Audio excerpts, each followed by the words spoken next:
again, and we are now with Michelle. Michelle, from HD Video Shop, is that correct? Yeah. And what you do is you sell many things, but this included is one of them, the Kinifinity range of cameras from China. Yeah, that is correct. Okay.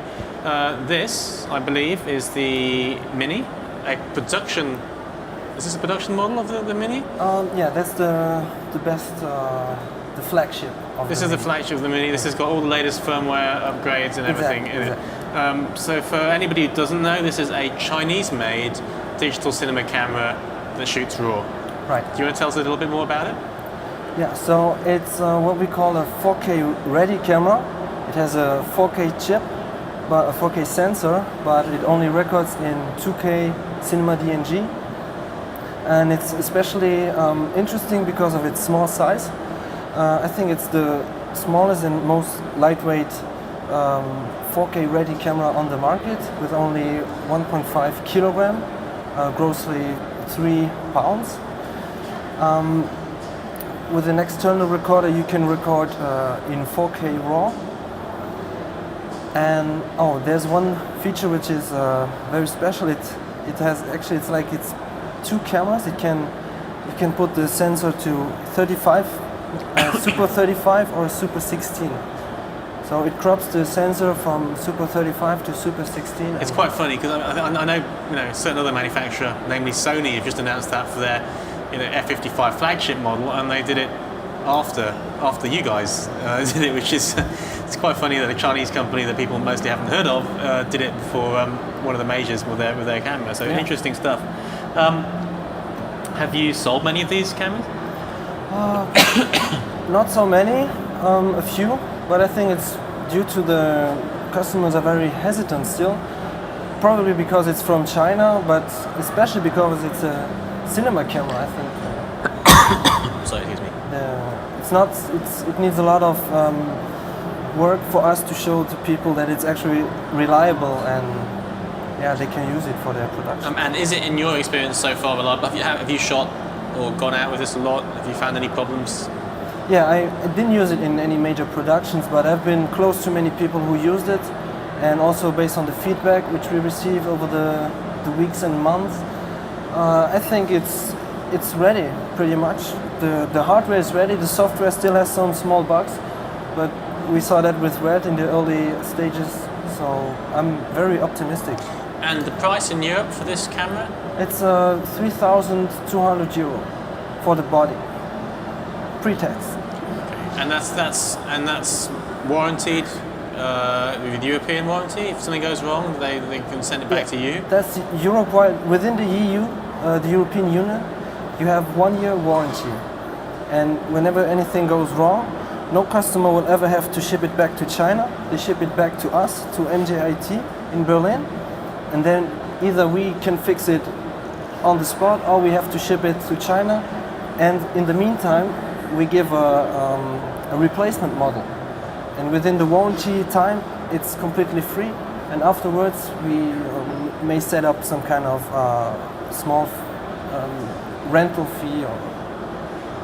Because that was one of the original concerns I think a lot of people had with the Kini RAW cameras was the fact that they were worried if something went wrong, how's the customer service going to be? We have to send it all the way back to China, and that probably put a lot of people off. So I think now they've got, obviously, they've got you guys in Europe to take care of that problem, and I'm sure they'll find people in other countries around the world to sort that out. So that should help with things, shouldn't it? Yeah, exactly. Now this is a 2K camera as it stands, but you say 4K ready. What does that mean? You mentioned the recorder. How is that all going to work in terms of when can a user expect to get that 4K functionality, and what will that 4K functionality be? So, because the sensor is a 4K sensor, so the hardware is ready, and we need an external recorder, and there's a function here. Actually, I don't know if I have to show it. There's a raw output. Let me get it with a little camera. This raw output port. So this one is optional. It's not included in the just body price, but it will allow you to connect the external recorder, which is announced for the end of this year, and with it you will be able to record 4K for sure, and probably even 6K. Okay, let's get a little bit into the image quality of this camera. Now, I've not shot with this camera. Matt, have you shot with this camera briefly? I shot some brief amount of stuff before in AB with the prototype, prototype version, which was literally just a box almost. Yeah. But I mean, I have the bigger Buller, the S35. Matt's shot with the S35. Image quality wise, I mean, how do you, before we weigh in, where do you put this camera in terms of the range of cameras out there? You know, how good is this? Well, I don't really want to compare apples to cherries, but I would put it way above DSLRs, and yeah, I think the quality is very good, because it might be better than Blackmagic Cinema, the 2.5K version, because just the chip is bigger. Just gets more information. Yeah, I mean, not necessarily. Well, forgetting resolution and everything else, the actual image aesthetic, because of the S35 or almost S35 sensor, is completely different to a BMCC, for instance. Matt, your general observations about the S35 were positive, I think, were they? I mean, did you like it? I mean, it's certainly got a unique look, I think. It looks different, I think, to just about anything else that's out there on the market, but it is very filmic. It does have a certain sort of organic look to it. And that's some people know that's the same. So the S35, the bigger one, actually has the same sensor and should, in theory, have exactly the same image as this one. Is that right? Yeah, that is right. Sorry, Matt, I didn't want to carry on. That's okay. And I think, I don't know, it had quite a nice sort of aesthetic. It's quite different, but it's quite organic. It reminded me of sort of like, I don't know, 1970s film almost, the way it looks. Not a super sort of contrasty image, but nice sort of unusual sort of fall off. The highlights and the fall off rendition I found, quite pleasing to the eye. Yeah, I mean, I don't know who makes the sensor. I guess you might know, but are you going to tell us who makes the sensor? No, I cannot give out that information. No, of course not. No, actually, we can just have a quick look right down there. I don't think it's going to say made by. Can we see this thing? Let's have a look with this camera here. So this is the sensor inside here, looking all nice and shiny. Now this is the EF lens mount model, right? Yeah. And it's a fully electronic EF lens mount? Exactly. This is the built-in active EF mount. Can I get to lock it? Yeah. So you have the choice between this built-in active EF mount or what they call the Kina mount, which is basically a PL mount where you can mount different lens adapters, EF, Nikon. And that's a hard choice. You have to actually choose it when you order it between those two. Yeah, that's correct. And is there a price difference between those two?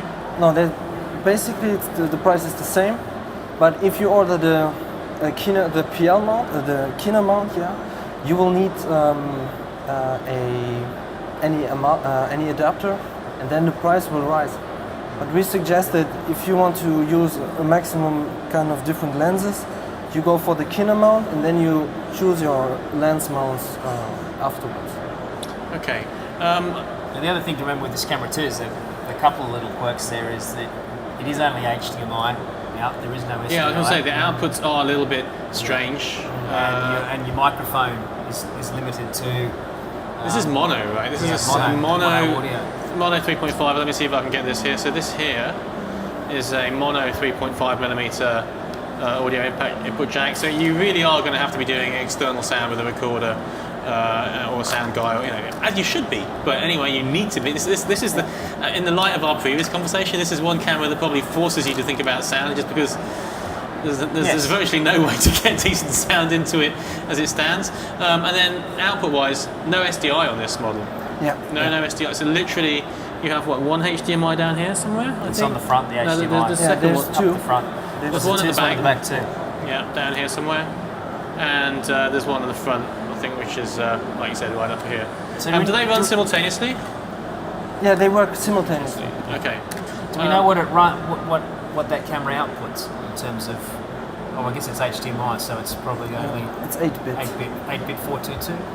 Yeah, although to be honest, I can't quite see the point of externally recording a No. camera that records internal RAW. Probably not. So now, this is only RAW inside. There's no compressed format at all. Why is that? Do you know? Is that?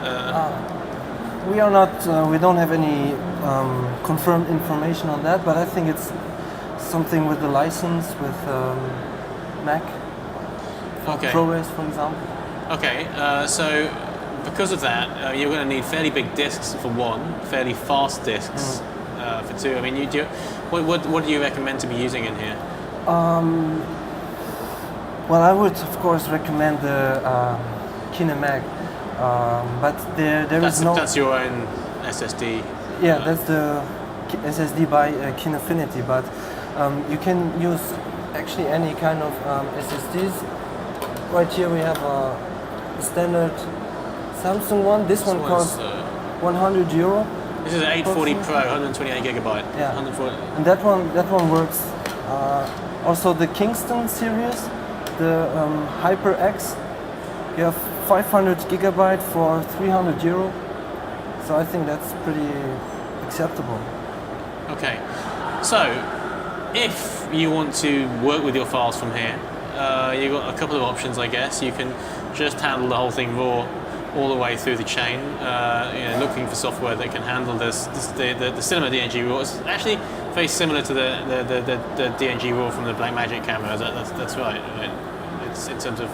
I'm sorry, I didn't get This is Cinema DNG that Right, recorded. yeah. Great. Okay. But if you want to get that into a compressed format quickly, you've come up with some a solution. Is that right? Yeah. There's a software called Kinestation. Can we see that? Yeah. Actually, there's not much to see. So right now the software is still in a trial version. You have to turn around. Okay. This computer is a bit slow because we only had Macs in our company, and we had to buy this one especially for this purpose. So let's explain. So the software is purely PC only at the moment. At the moment, but there's a version for Mac announced, and yeah, so there is the Kinestation. So if we just can record for 3-4 seconds. Yes, if I could figure out how to actually do that. You wanna? Let me just. Yeah, got that. 1, 2, 3. That's 1, 2, 3, 4, 5.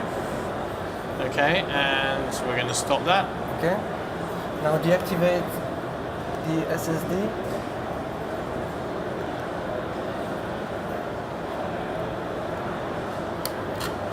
Now take it up. And you have this cable which is shipped with the camera, so you don't need an external card reader. Connect to it.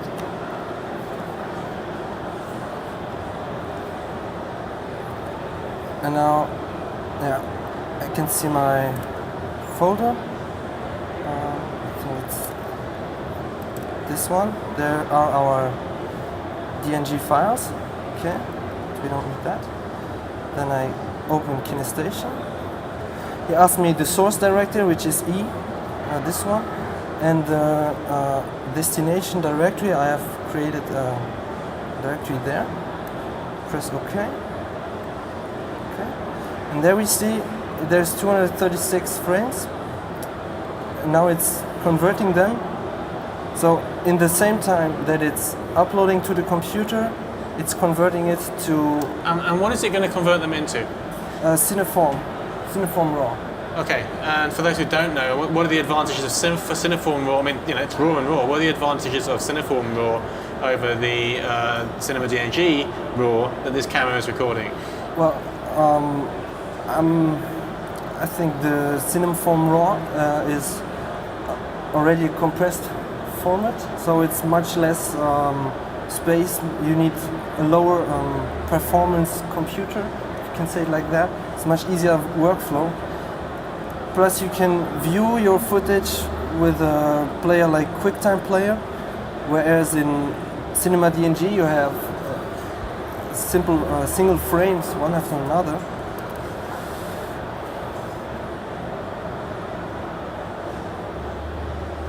Okay. And that's what we just shot. Not very inspiring, but Not some of your best work. no, probably not my best work. Yeah. Not far off, but it's not really my best work.